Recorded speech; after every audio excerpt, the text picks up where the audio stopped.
But what about those people who say, I want to test the waters to make sure that, because again, we just did that survey, does sex make or break a relationship? And 50% of the people say yes.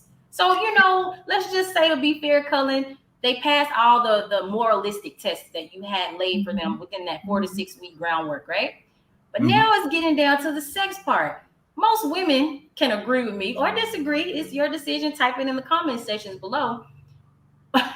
Sometimes men can have, or women can have, everything, right, that we're looking for. But when it comes down to that one thing, right, that sexual healing, so to speak, they just didn't pass the test. So now they have 50% as opposed to 100%. Now, what do we do with that, Cullen? Yeah, in our experience, for us, the way we teach that, because again, we call it a conscious model. So in conscious dating practice for us, there is no sex in that shopping period, because what sex can do is it can act on you as a narcotic. So if you're shopping from store to store, you might be a little fuzzy, just like you do in a mall. You have the right to go in this store and try it on, but you don't have to commit. You can put that thing right back down and walk out the store, and no one's going to chase you and say, excuse me, you committed to pay this, therefore we supposed to have sex now. That's not a thing in dating. So dating is not introduced.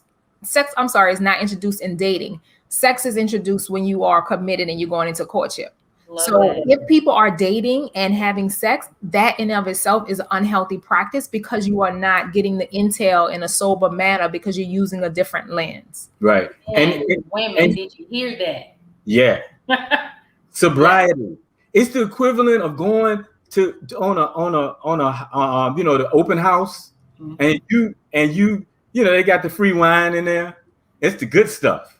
And you've had 2 glasses of wine, and you miss the fact that there's a crack in the ceiling and the water pump is leaking. And you sign on that dotted line. You sign your life away on that house, and you don't realize that it's also got flood lines down in the basement. You miss all the little details.